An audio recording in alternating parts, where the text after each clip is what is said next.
He placed the envelope on the table so slowly that everyone had to look at it. No one touched it. No one spoke. But the air had already shifted. "I think you should look at this before we continue." Stuart's voice was calm, polite, but there was something overly prepared about it. The kind of politeness people use when they believe they're in control. I looked at the envelope. Didn't open it. Just looked. Across the table, Clayton wasn't looking at me. He stared at his plate. His mother held her wine glass with both hands, as if she were steadying the entire room. I've sat at plenty of tables, the kind where people lose millions just because they nod half a beat too late. But this dinner was different. There were no contracts, no lawyers, just an envelope, and 3 people who thought I hadn't prepared. If you've made it this far, hit subscribe now. Not because this story needs you, but because stories like this always start out ordinary, until they're not. I placed my hand on my glass not because I was thirsty, just to keep my rhythm. Before I open it, I said, "Maybe you should tell me what you think you're holding." Stuart smiled. Confident. Too confident. "We just want to clarify a few things from the past." The past. That word is always interesting, especially when someone else tells it back to you as if they were there. I nodded slowly. No objection, no agreement, just observing. There's one thing most people don't understand about people like me. They think power looks like power. Expensive cars, shiny watches, glass and steel offices. They don't picture a man in a worn flannel shirt driving a 2006 pickup with a cracked mirror tending tomatoes in the morning. And they certainly don't imagine that man sitting across from them, already knowing the entire game before they even walked into the room. "I'm not in a hurry," I said. And that's when Stuart's smile faltered. Just slightly. Enough for me to know one thing. He thought this was his night to control. But he didn't realize. He had just stepped onto my table. I still didn't open the envelope. Not because I was afraid, but because I didn't need to. You see, whatever was inside, I was almost certain I'd seen a version of it years ago. This time it was just folded cleaner, printed nicer, and wrapped in a different story. "I'll look at it later," I said, pulling my hand away from the edge of the table, as if it didn't matter. Clayton looked up. His eyes flicked toward me for a split second, then back to his father. A small moment, but enough. He wasn't comfortable.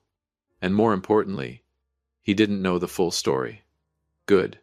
If you've made it this far, leave a comment.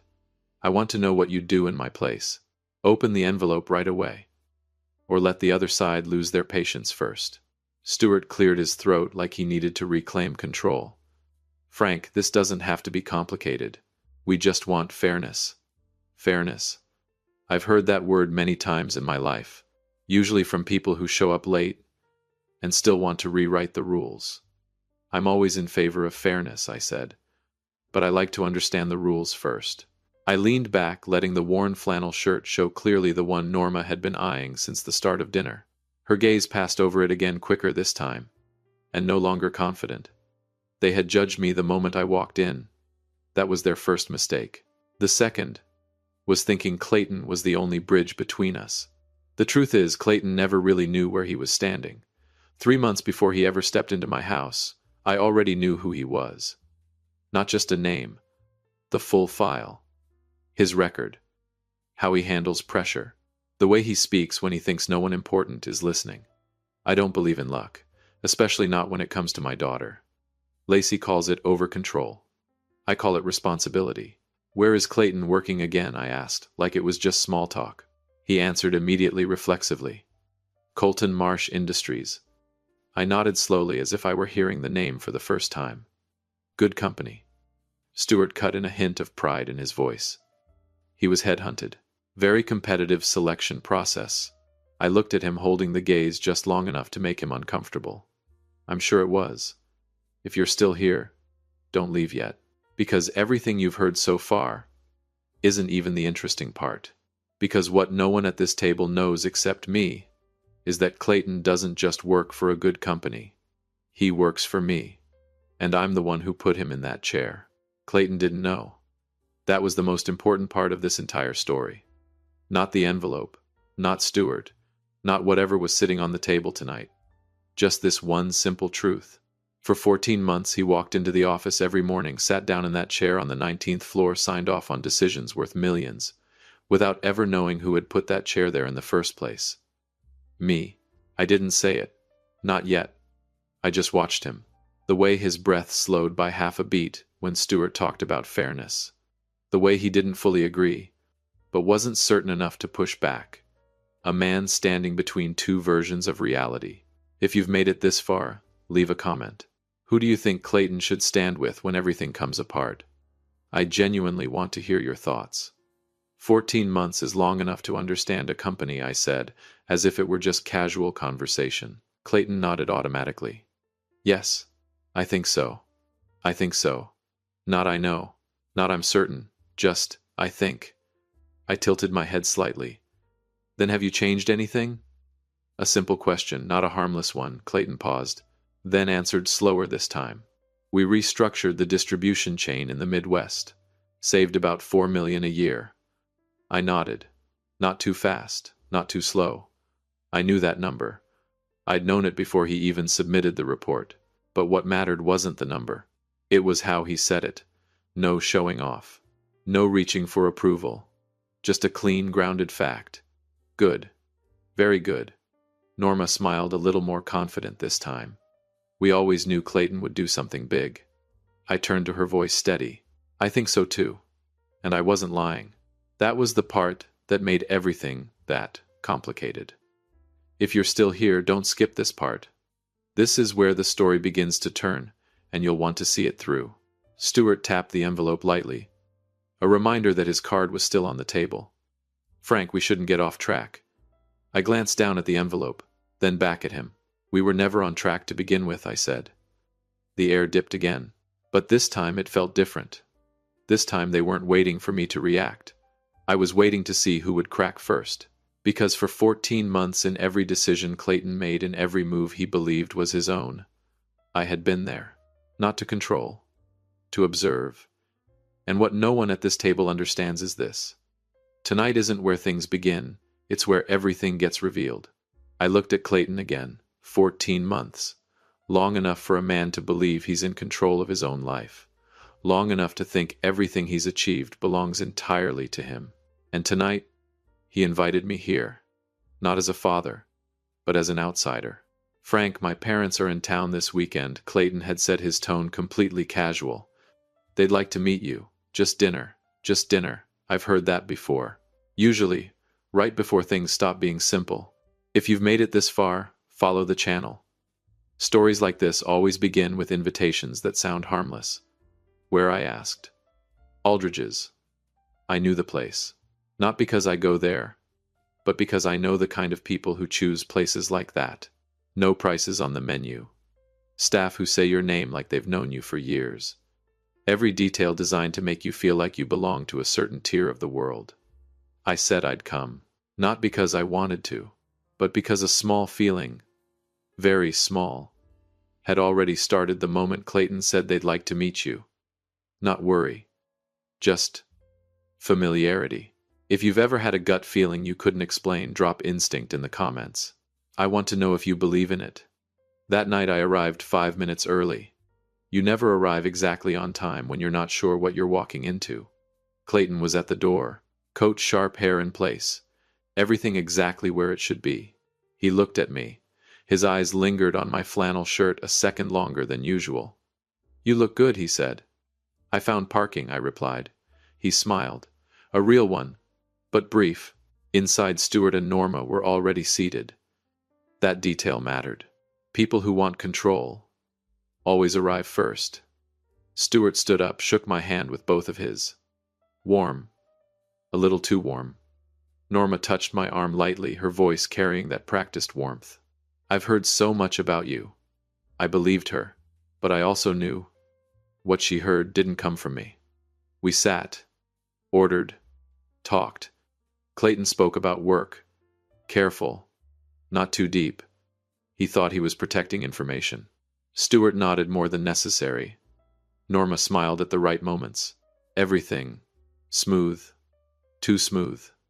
If you're still here, don't leave now. The quietest dinners often hold the most unsaid things.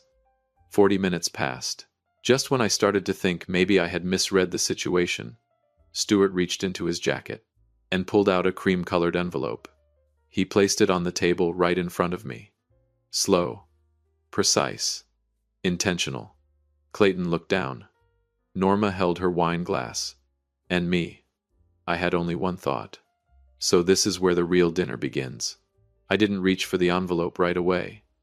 Not because I wasn't curious, but because I knew whatever was inside was just one version of the story. And the person presenting it always believes theirs is the only one that matters. You should take a look, Stuart said, his voice lowering slightly. No longer an invitation. A statement with weight. I gave a small nod, then opened it. Inside were copies. Clean prints neatly arranged. The kind of documents people prepare when they want to convince, not when they want to understand. I skimmed the first line. The name. Victor Marsh. Something in me slowed down. Not from surprise. From recognition. If you've made it this far, comment one below. Do you think the past can ever truly be buried? Or is it just waiting for the right person to dig it up? I assume you recognize the name, Stuart said. I didn't answer immediately. I set the papers down and looked at him. What exactly are you trying to say? I asked. No more circling. Good. Stuart leaned back like he'd finally reached the part he'd been waiting for. My brother, he said. Victor Marsh. Norma's grip tightened slightly around her wineglass. Clayton was still looking down. But this time I could see it. He was listening. You took everything from him, Stuart continued. The company, the assets, even his reputation. His voice wasn't raised. Not sharp. But there was something else there. Belief. The most dangerous people aren't the ones trying to attack you. They're the ones convinced they're correcting a wrong. I leaned back slightly. No rush to react. Tell me your version, I said. He didn't need the invitation. He'd been ready. You forced him out of the company, pressured him, backed him into a corner until he had nothing left. He lost everything. Each sentence a beat, each beat layered with emotion. I glanced at Clayton. He had finally looked up. For the first time since the envelope appeared, his eyes moved between me and his father. Uncertain, not fully understanding, but enough to feel something didn't line up. If you're still here, don't skip this part. This is where the story splits in two, and you'll have to decide which side you believe. He passed away 4 years ago, Stuart said, with nothing to his name. He paused, not because he ran out of words, but because this was the part he wanted me to feel. I think it's time you take responsibility. The table fell silent. Not ordinary silence. The kind where everyone knows something has just been placed on the table, and no one can pretend it isn't there. I looked back at the papers. Victor Marsh, a name, a story. But not the whole story. And what Stuart doesn't understand is, he's not the only one who kept records of that past. I set the stack of papers back on the table. Didn't slide them away. Didn't hold on to them. Just placed them there. Are you finished? I asked. Stuart frowned slightly. He wasn't used to his story landing without the reaction he expected. That's the truth, he said. I nodded. Slowly. No, I said. That's a version. The air shifted instantly. No more polite dinner. No more careful phrasing. This was where two stories collided. If you've made it this far, comment 5. What's more dangerous? A lie or a story someone truly believes is the truth? I looked at Clayton. If you hear a story long enough, I said, you'll start to believe it, even when it's missing half the truth. He didn't answer, but he didn't look away anymore either. Good. I turned back to Stuart. 1,987. I said Victor and I were partners. I didn't rush it. No need. The stories that matter don't need speed. They need weight. We had nothing. No capital. No connections. Just a plan and more belief than we could afford. Norma stayed silent. Stuart didn't interrupt. I continued. The first 4 years things worked. Steady growth. Returning clients. A small company, but a real one. I paused for a beat. Then the money started disappearing. Clayton's brow tightened slightly. I met his eyes. Not once. Not big. Small. Consistent. Repeated. My fingers tapped lightly on the table, each tap marking a point. Strange transfers. Misaligned contracts. Numbers that didn't match. Stuart opened his mouth, but I didn't stop. Victor didn't take everything at once. He did it like someone who knew exactly what he was doing. I leaned forward. Slow, precise, and long enough that no one noticed. Until it was already too late. If you're still here, don't skip this part. This is where everything starts to turn. It took me 6 months, I said, to go through it all. Every transaction, every signature, every line of money. I looked straight at Stuart. When I was done, I had enough to end him in more ways than one. The table went still. No one touched their glass. No one looked away. I didn't, I said. Norma shifted slightly. I gave him a choice. I paused. Not because I forgot. Because this was the part that mattered. Leave. Return what was left. And disappear. Stuart shook his head almost immediately. You forced him. I looked at him. No, I said. I gave him consequences. He chose. Clayton took a slow breath, like something was finally rearranging in his mind. I leaned back. And what you were never told, I said to Stuart, is the part he didn't share. My fingers brushed lightly against the papers on the table. What you brought here tonight is only half the story. I let the silence settle, looked at each of them one by one, then said calmly, and the other half is sitting with me. No one spoke after that. It wasn't the kind of silence that comes from having nothing to say.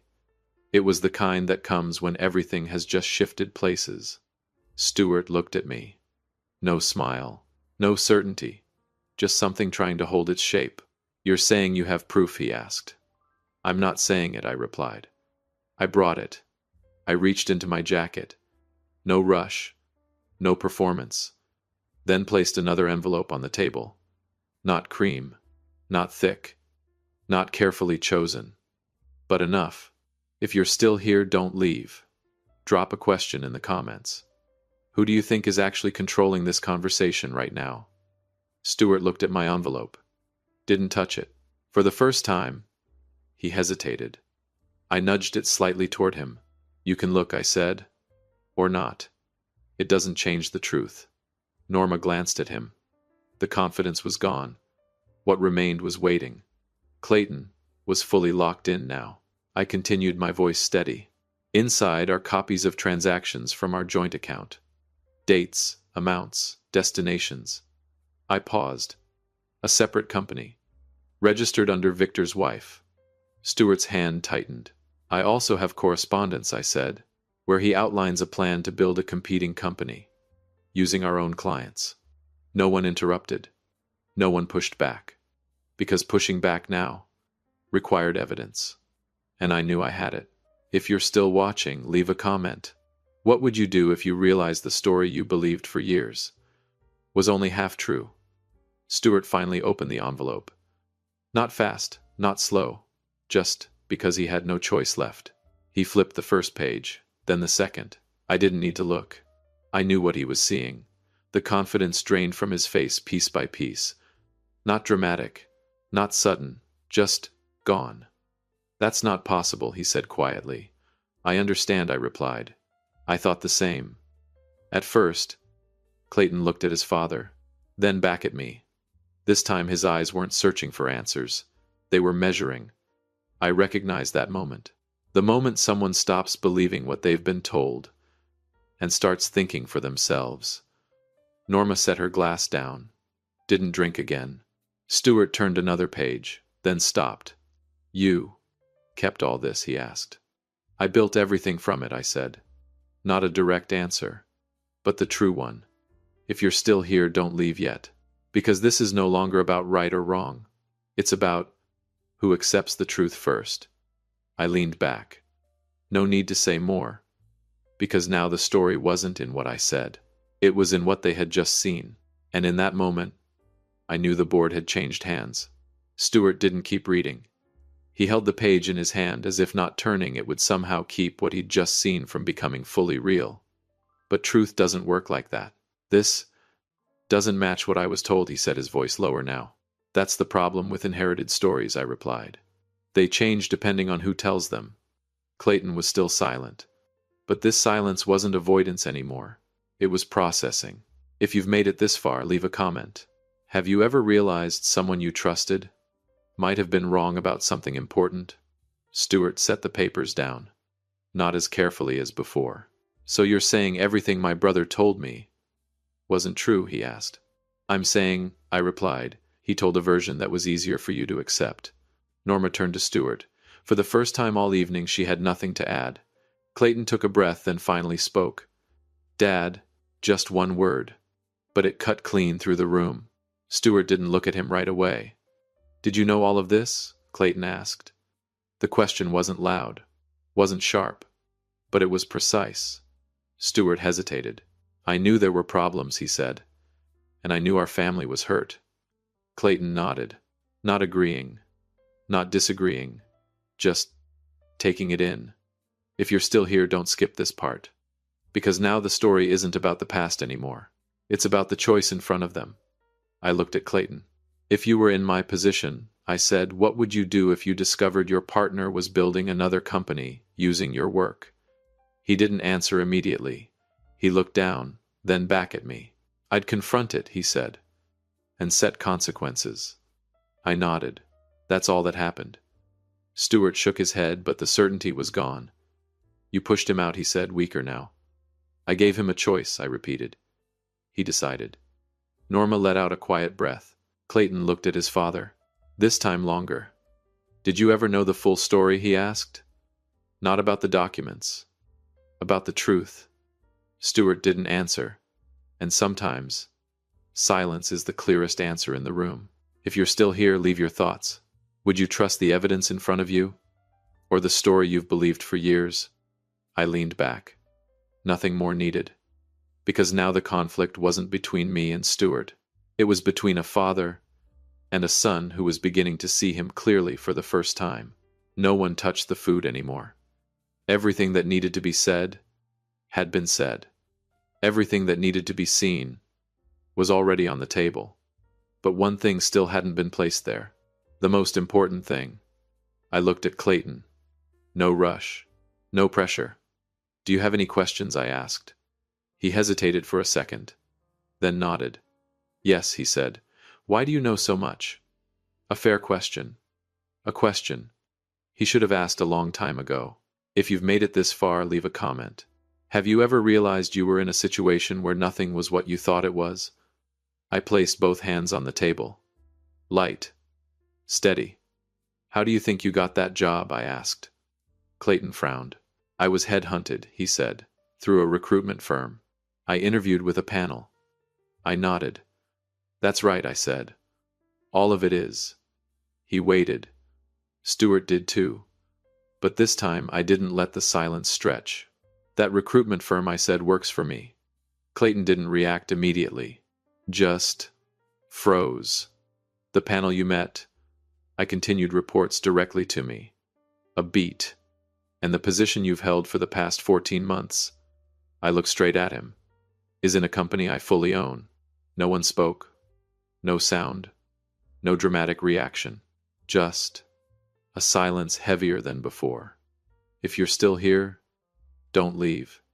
Drop a comment. How would you react if the person you thought was on the outside was actually behind everything? Clayton blinked. Once. Twice. What are you to the company? He asked, voice low. The owner, I said. From the beginning. He sat up straighter. Not because he had to. Because he needed to. Stuart looked at me. No more doubt. No more pushback. Just realization. Norma shook her head slightly, like she was trying to reorganize everything she thought she understood. Why? Clayton asked. No defense. No anger. Just a need to understand. I wanted to know who you are, I said. Not on paper. Not through someone else's words. I paused. And I wanted to be sure my daughter was placing her trust in the right place. Clayton looked down. Then back at me. This time his eyes were different. Not surprised anymore. Understanding. If you're still here, leave a comment. Is this control or responsibility? I leaned back. You did well, I said. No need for more. Because in that moment, everything Clayton thought about his job, about me, about himself, shifted into a new shape. No one left the table right away. That's what stayed with me the most. Not the words, not the envelopes, but that moment after everything, when everyone knew something had shifted, yet no one knew how to stand up from it. Clayton broke the silence. I need to talk to my dad, he said. Not loud, not angry, just clear. Stuart looked at him. For the first time that night, he didn't have an immediate answer. Later, Clayton added, Not here. The space between those two sentences was enough to redraw a relationship. If you've made it this far, pause for a second. Have you ever looked at someone familiar and realized you never truly understood them? Drop a comment. I'm listening. Norma stood first, quietly, without looking at me. Stuart followed a beat later. He didn't take his envelope, a small detail, but important, because some things, once placed on the table, can't be taken back the same way. We'll talk, Stuart said to Clayton. Later, Clayton repeated. The door closed behind them, not loud, but final. Now it was just Clayton and me. Two people. No roles, no titles. Just two men who had finally seen each other clearly.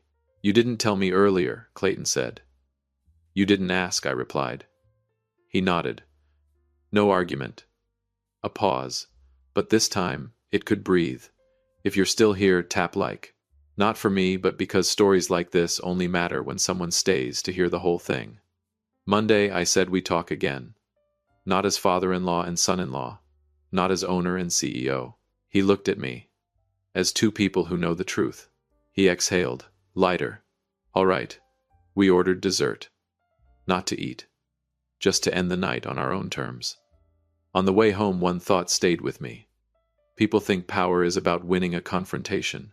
It isn't. Real power is not needing to win at all. Just never stepping into a game you don't understand. If you take anything from this story, let it be this. Don't trust a story just because it's told with confidence. Don't judge a person by the version they choose to show you. And most importantly, never step into a game before you understand the rules. If this made you think, follow the channel. There are more stories like this, where nothing is quite what it seems. And sometimes, the quietest person in the room is the one who already wrote the ending.